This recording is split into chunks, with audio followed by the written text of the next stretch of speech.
Tissues का क्या अर्थ होता है ये आज की इस वीडियो में सीख लेते हैं। टिश्यूज़ जो है वो टिश्यू का प्लूरल होता है, यानी कि एक से ज़्यादा टिश्यू को हम टिश्यूज़ कहते हैं। और टिश्यू का मतलब होता है उत्तक। उत्तक का क्या मतलब होता है ये मैं आपको थोड़ा समझा देता हूँ।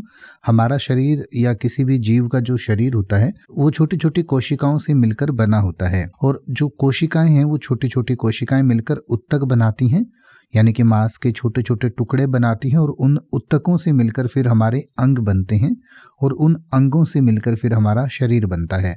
तो इस तरीके से आप समझ सकते हैं कि जो छोटी छोटी सेल हैं जिन्हें कोशिकाएं कहते हैं हिंदी में, उन कोशिकाओं को हम नंगी आंखों से देख भी नहीं सकते, लेकिन वो एक साथ मिलकर एक छोटे छोटे जो अंगों के हिस्से बना देती हैं, मांस के छोटे छोटे टुकड़े बनाती हैं, उनको उत्तक कहा जाता है और इंग्लिश में टिश्यू कहते हैं। हिंदी में आप इन्हें मांस तंतु भी कह सकते हैं।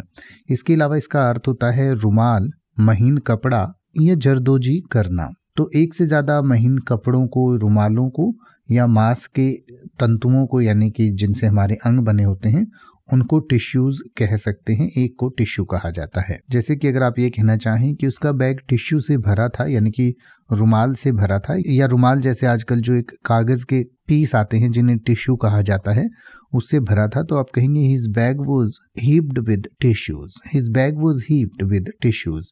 या अगर आप ये कहना चाहें कि मैं हमेशा कार में टिश्यू का एक बॉक्स रखता हूँ, यानी कि जो कागज़ के रुमाल जैसे पीस आते हैं उनका एक बॉक्स रखता हूँ, तो आप कहेंगे I always keep a bag of tissues in the car. I always keep a bag of tissues in the car.